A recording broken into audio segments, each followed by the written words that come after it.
exposition qui va durer 3 mois, qui s'appelle Très résistant, en fait, qui traite de l'image du résistant dans la bande dessinée de 1940 à nos jours. C'est une production du Centre de la mémoire, de la résistance et de la déportation de Lyon, et qu'on a adapté localement grâce à la participation de quelques collectionneurs limougeaux qui nous ont prêté tout un tas de bandes dessinées, de documents d'époque qui nous a permis d'enrichir, notamment avec un aspect local, la thématique de la bande dessinée et de la résistance. On va traiter toute la bande dessinée pendant la guerre, alors à la fois des journaux collaborationnistes comme le Téméraire par exemple, ou même des exemples de bandes dessinées clandestines produites par la résistance.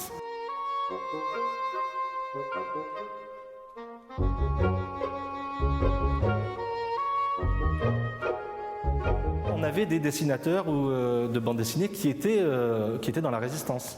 Certains travaillaient pour des journaux officiels comme Cœur Vaillant, dont je parlais tout à l'heure, mais clandestinement dessinés pour la résistance. C'est le cas du Corbeau déchaîné notamment, qui va lancer ses premiers héros humoristiques et satiriques, qui sont les 3 mousquetaires du maquis.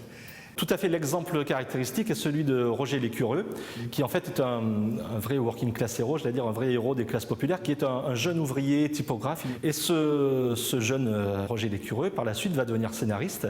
Il sera notamment scénariste de Rahan, qu'on connaît tous, mais aussi à la Libération de la bande dessinée qui s'appelle Fifi gars du maquis, qui donc reprend le parcours et qui décrit la geste héroïque d'un jeune maquisard dans le Limousin.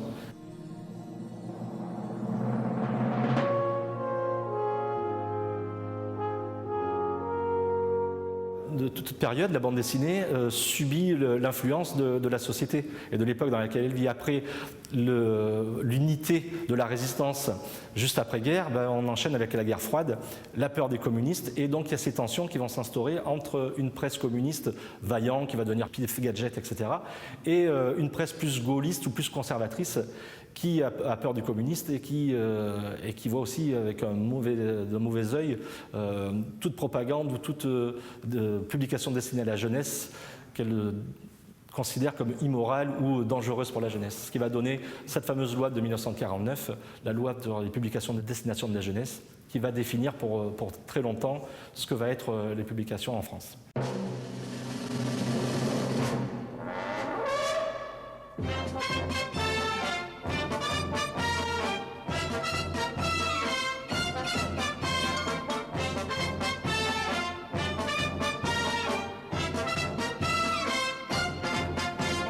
Dans le service pédagogique, et donc là on a une nouvelle exposition en lien avec la grosse exposition du musée Très résistant. Donc là c'est une exposition qui s'intitule Cicatrices de guerre. Une exposition en fait qui montre le parcours de 14 auteurs, originaires tous de la Somme, qui ont travaillé sur la thématique de la guerre de 14-18 depuis de nombreuses années.